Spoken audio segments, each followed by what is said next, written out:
Talking.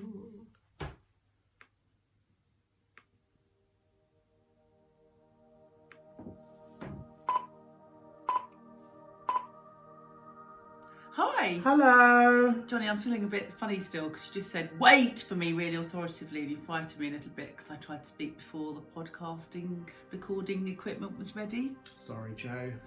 Anyway, that's an unusual side to you I just saw there. Sometimes I get power hungry and sometimes I make orders when I don't need to. Anyway, just to point out, because I've just remembered, we're being videoed today as well as recording for a podcast. There you are. Yeah, so hi, and hi if you can't see us as well. We're looking really good today, aren't we, Johnny? We're looking fantastic and we're thinking fantastically. We don't look at all tired, do we? Not at all. Not at all. Joe and I have had 4 coffees today at least, and both of us are wired. Yeah, so let's see how this goes, shall we? Let's do that. Now, for those of you who heard the last one, you'll know that this little range of podcasts that we're bringing out at the moment are all about our Connected Teacher project, which we're going to be launching as a project for you to sign up to later in the year. And each of the next few episodes, so we've done 1 already, we've got today's and then 4 more, each of them follows one of the themes of the 6 sessions of our Connected Teacher project. Which is really exciting. Really I hope is. you'll join us for the actual project as well, so this should just whet your appetite. Yes! Hopefully. Moisten the older pedagogical appetite, Joe, won't it? That's what it'll do. It will, well let's hope so, yeah. So What a let's treat. move on, shall we, to Shall today's we? topic. Today we're going to talk about active listening and coaching, aren't we, Joe? We are, which is a topic that I love to talk about, which is strange when it's about listening. Yeah, and it's strange that I like it despite sometimes struggling with the act of listening. You say that, and I do think we've had this discussion before that you're better at it than you think you are.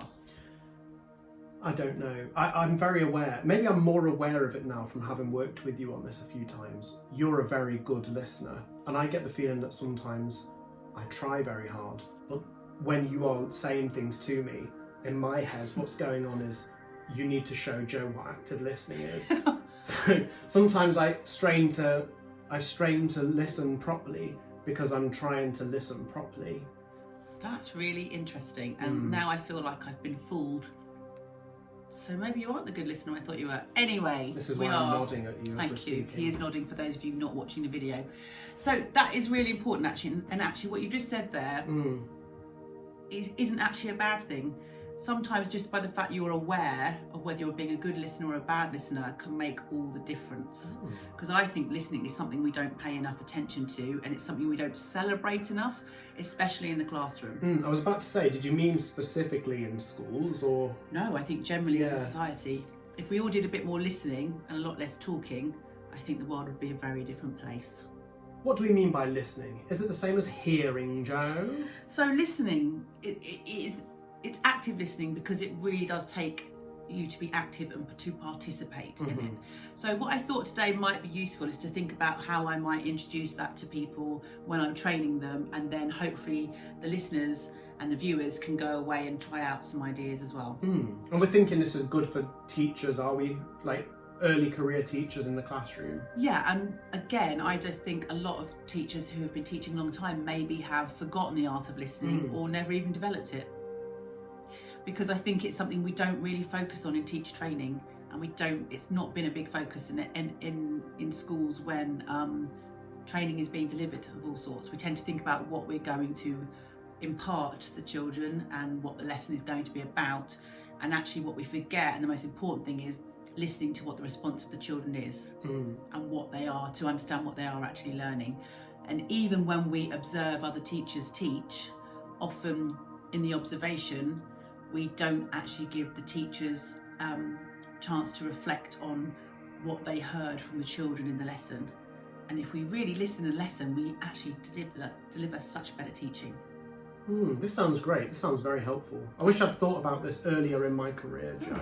Good. Well, me too as well. I came to it 10, 15 years into my career. So yeah, I think it's really important. So really we can start with our listening just on a day-to-day basis. So forget even going into the classroom yet, just thinking about how we listen. Now, when we're listening, a lot of the time, we've got like 4 or 5 levels of listening. Level number 1 being that sort of listener that you're talking to me, Johnny, and what I'm really doing is planning my shopping list in my head. Okay, so you're not engaging at all. I'm with not. What I'm saying. You're there, I might be looking at you, I might be nodding every now and then, but in my head I'm thinking, God, what am I having for dinner tonight? Maybe I should have ordered that, or what's that next lesson I'm planning? And as a teacher as well, I often, and as a senior leader, I often used to find myself in the corridor, someone would be talking to me and I really wasn't ready to listen to them because I'd been caught in the corridor and I'd be doing level 1 listening. And I'd walk away thinking, I have no idea what that person said to me and I've been of no use to them at all. Got it. Yeah, and we do know when someone's listening to us like that. How, Joe? Well, you can tell because you know that what's coming back at you is nothing to do with what you've probably just said.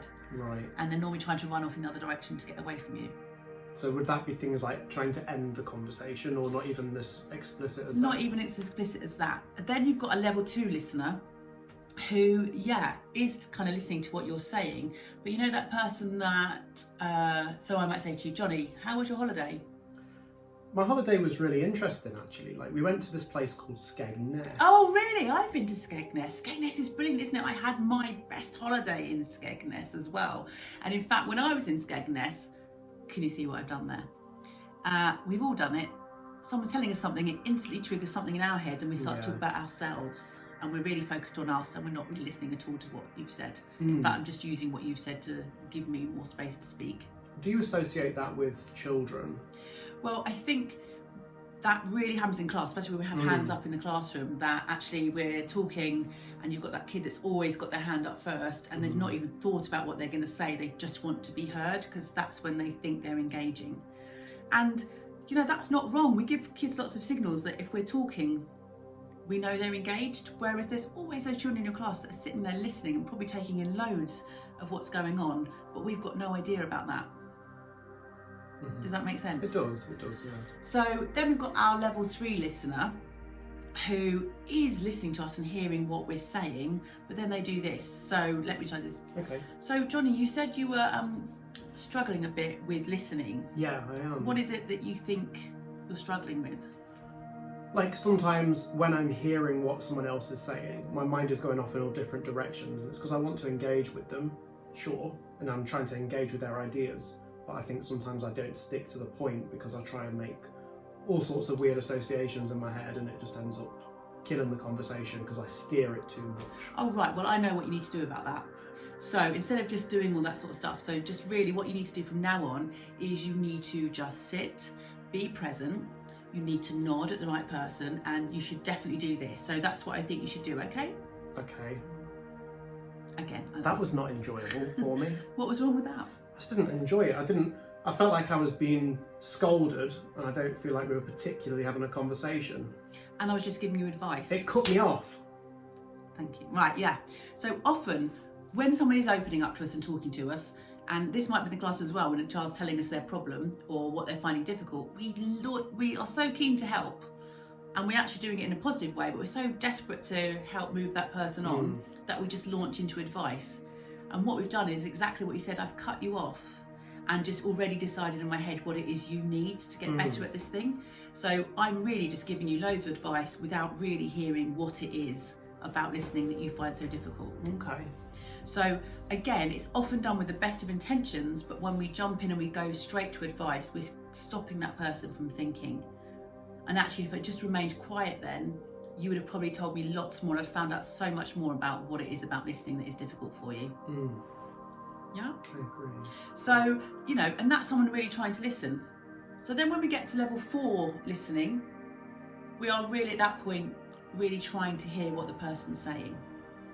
Yeah? So at level 4, we're listening, we're waiting, and we're still perhaps kind of giving our input or trying to still think ahead and ask good questions. Yeah. Is it? I don't want to put you on the spot, Oh, Joe. Is it? Can we model this in some way? Yeah. So I think on the radio, on the podcast, that might not be so interesting to listen to, though. Right. That's all I'm worried about. Okay. Why? Well, because I'm going to be very quiet, and you're going to be talking, but that's fine. But if we are doing a level 4 listening, we really aren't saying very much. That's interesting, because maybe that's me asking to do that might be a symptom of the very same project, because sometimes you feel like as a teacher what you should be doing is speaking. That's your job. That's certainly the way I often feel, and I know, like in early lessons you know, like early on in the career, if you feel as though if someone was to come in and watch you and you are not stood at the front, directing, facilitating, engaging, interacting, if you're not being that active person, that you're kind of abscond in your duties, that's certainly the way I was not made to feel, but that's certainly the way I left feeling in the first few years. I needed to be the all-doing person. And that, if we think about our previous podcast, is about the fact that we feel it's a bit of a show being a teacher. It's about us and doing a performance. And actually, what it's about is what those children are listening and hearing and understanding. And again, we need to be careful with that, because we need to encourage them to be good listeners. Because a lot of talk in classrooms, you might have 3 or 4 children that are really engaged, and then maybe the others aren't, because we tend to do whole class conversations.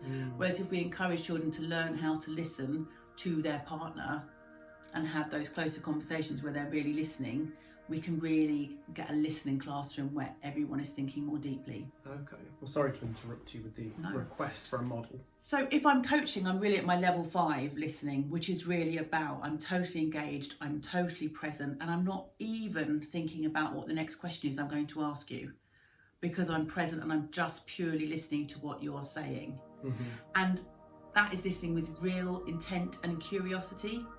Whereas often, if we're teaching, again, we've got an idea where we think the lesson's going, so we're listening out for key words that we're waiting for, because we think, yes, because that means you've got what I thought I wanted you to understand.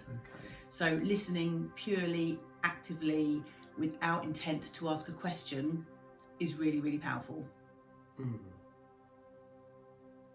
Okay, so thinking then within classrooms, within schools, this level of listening, if coaching is like the highest level of listening, how is that going to be useful in a classroom setting for a teacher?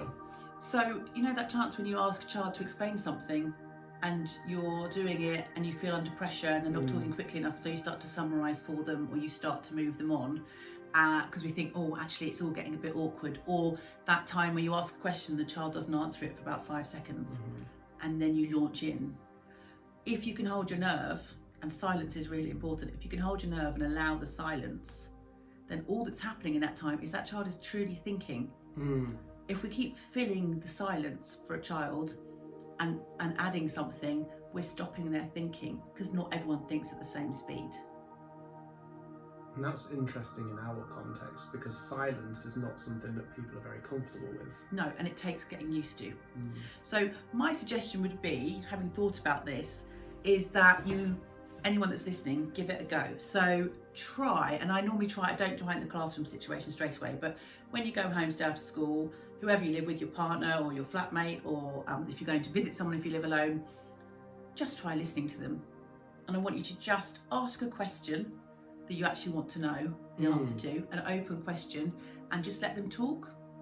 And when they come to the end of a sentence, or they come to the end of a thought, don't say anything. Just wait.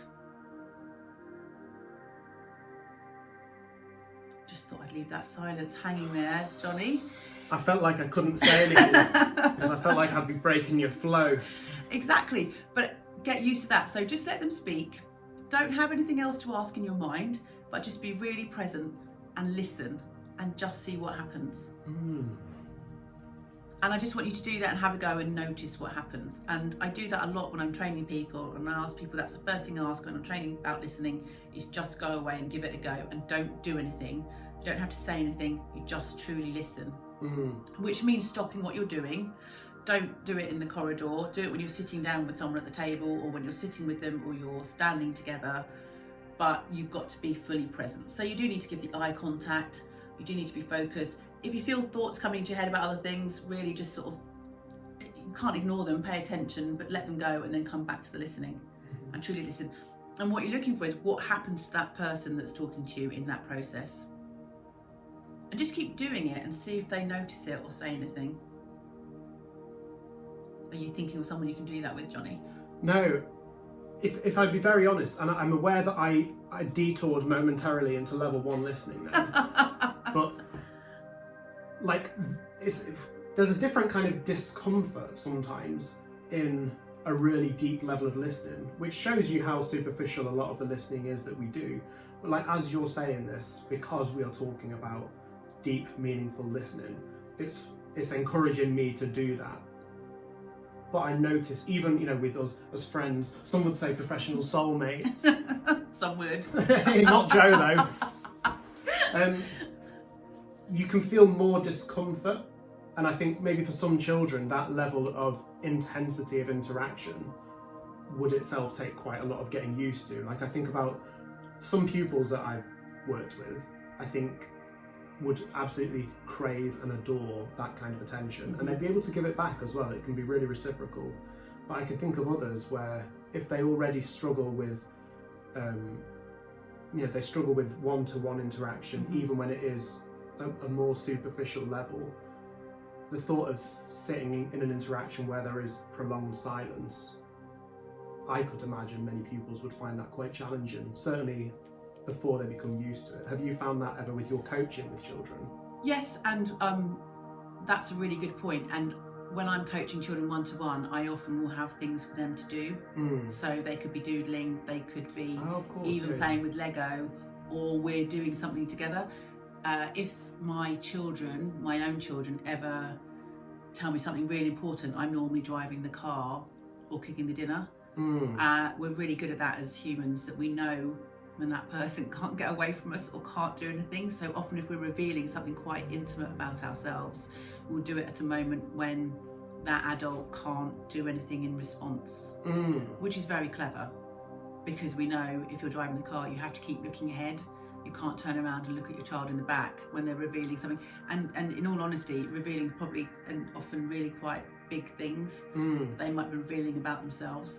And that is a time you shouldn't miss. They're your golden moments. They're your golden opportunity to really hear that person. So yeah, you might want to do it whilst you're doing something alongside a child. If I'm having a conversation one-to-one with a child in class, I might sit beside them and be looking, and especially if you're talking about something they're learning, looking at the learning, not at them. So yeah, sometimes intense eye contact can be unnerving and make us feel we're not used to it. So do something alongside them, but you can still be truly listening. It's really fascinating, Joe. And it's just fascinating. Once you start doing it and once you start paying attention, it's endless what you can see and what you notice. So again, what you really want to do is encourage it in the classroom. So I'll do this, I love it in science when you're trying to do a new topic. So I'll give you an example. Once I asked the question, so you ask a big question like, imagine we woke up tomorrow and the sea has turned to ketchup. Gross. Pretty gross. What happens? So you ask that question and you give kids time to think about it and ponder it without discussion. And then you open up to a class discussion. And the simple rule is you can't repeat something someone else has said. That's all, and you can't talk over someone. And I have done that with a class of 30, and it was like magic. And where we got to with that, from the simple things like the fish wouldn't be able to swim so easily, to in the end would have to evolve, these animals and creatures have to evolve because of the thickness of the liquid, therefore their gills would have to change. You know, we got real deep thinking, and I learned so much about that class and their scientific knowledge, and I didn't talk for 20 minutes. That's interesting. So just think about that. You know, just about talk less, listen more. I think that's like the fact that you would pick up a lot more about the children as well as what they know is quite an important part of this. Thinking about new and early career teachers as well. You know, it's part of the relationship building, isn't it? If someone is not listening to you, or if you perceive that they're not listening to you, it's hard to invest in that kind of trust and relationship with them.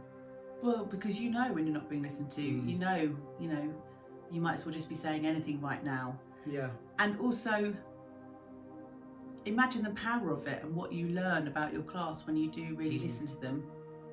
You'll notice how they start to talk differently. Yeah. And not all of them will find it easy. You're absolutely right. You're the child that's used to talking the most and being heard the most. I've got a certain pupil in mind, one of our ex-pupils. Yeah. I'll not name them. Yeah. Yeah. And I know that pupil you're talking about. And that child found it really difficult when I came into the classroom and operated like this. But that child found out that actually listening to others meant they learnt more.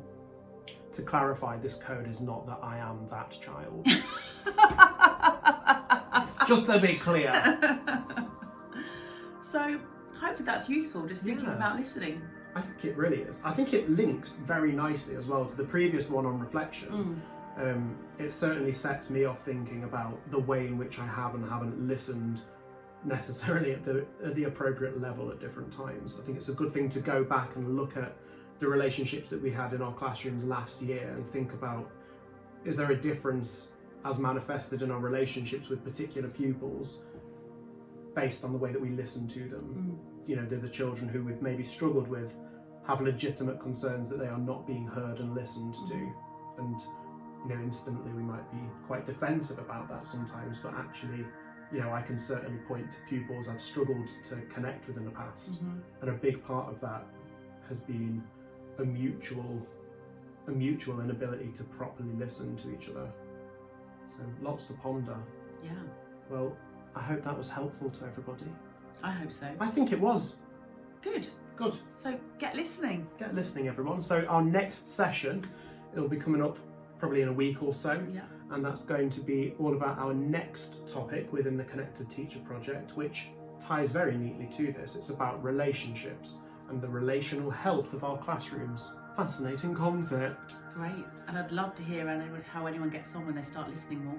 I would love to hear that too. Maybe they want to get back in touch with us. If you ever want to speak to us, there's various things they can do, Jo. Oh, please talk to us. You could go to the website, www.otherwiseeducation.com, where you'll find all the links to our podcast and any research or bits and bobs we may or may not link to. Speak to us on Twitter, twitter.com/otherwiseedu. Or you can email me and Jo, but via me at johnny@otherwiseeducation.com. We'd love to hear from y'alls. Yes, please. One last thing, Johnny. Oh, go on, Jo. What? Well, I was just thinking, last time we did the podcast, you get talked about some books that you could read on the subject. Yeah, I would love to hear your recommendations. Well, I've just got one for now, but this book is the most important book about listening. So it's called A Time to Think by Nancy Kline. Jo, did I see it in your cupboard a second ago? You did. It's like my Bible. Do you want to wield it at the screen? Really? I might have to run out and come back again. It's only there. Okay. Oh, I'm excited for Jo to wield something. This is the first wield you've done of the day. I hope you did see it. I did see it, Jo. It's in that row. I've there you go. Da, da, da, da, da, da, da. This means I don't have to Google it. Nancy Kline, A Time to Think. She has done another version of it, but it's absolutely brilliant. And it's, you know, listening to ignite the human mind. And what else are we supposed to be doing in schools other than that? Well, what a brilliant way to end. Thank you. Thank you for your attendance in the session today. Thank you so much. Good day. Bye.